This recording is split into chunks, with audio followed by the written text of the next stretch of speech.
एक फकीर ने कहा, यह महल नहीं सराय है। इब्राहिम सम्राट था बल्ख का। एक फकीर उसके द्वार पर आया और झंझट करने लगा कि मुझे इस सराय में ठहरना है, लेकिन वह महल नहीं कह रहा था, वह कहता था इस सराय में मुझे ठहरना है। पहरेदार से बड़े जोर जोर से लड़ रहा था। पहरेदार ने कहा, 1000 दफे कह दिया कि यह धर्मशाला या सराय नहीं है। सराय तो गांव में दूसरी है, यह तो राजा का महल है। यह राजा का खुद का निवास है। तुम होश में तो हो? तुम क्या बातें कर रहे हो? यह कोई ठहरने की जगह नहीं है।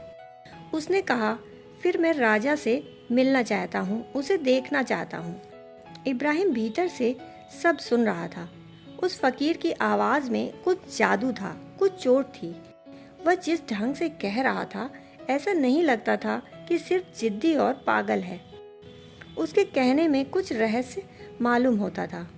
उसने कहा, उसे भीतर बुलाओ। वह फकीर भीतर आया और कहा, कौन राजा है?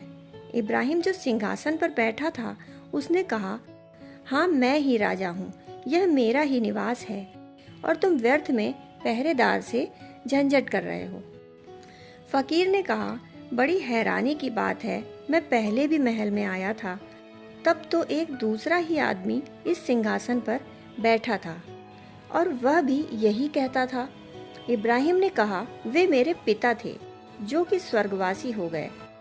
उसने कहा, उनके पहले भी मैं महल में आया था, तब एक तीसरा आदमी बैठा था और हर बार पहरेदार भी बदल जाते हैं, आदमी भी बदल जाते हैं।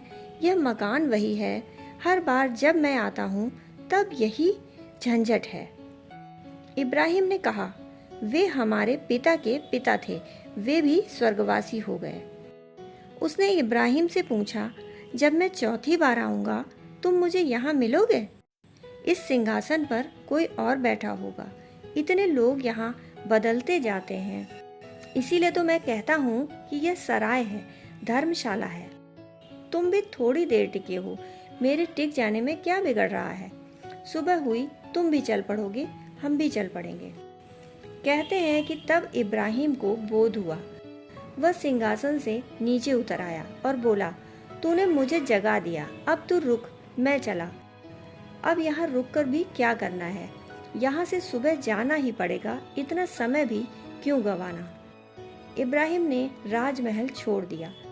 इब्राहिम सूफियों का एक बड़ा फकीर हो गया। मेरा मकान, मेरा बेटा, मेरा धन, मेरा धर्म, जहाँ जहाँ हम मेरे को फैलाते हैं, वहाँ वहाँ हमारा मैं, झूठा मैं खड़ा होता जाता है। जो मैं या मेरे के फैलाव से बनता है, उसी को अहंकार कहते हैं।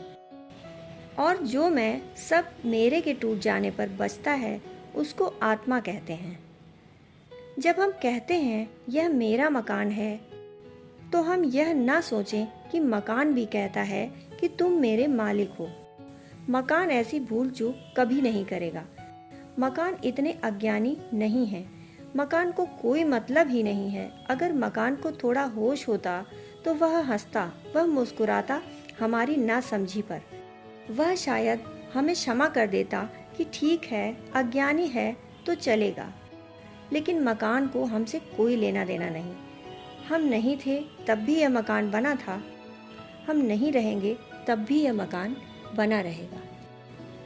दोस्तों, कहानी सुनने के लिए आपका बहुत बहुत आभार।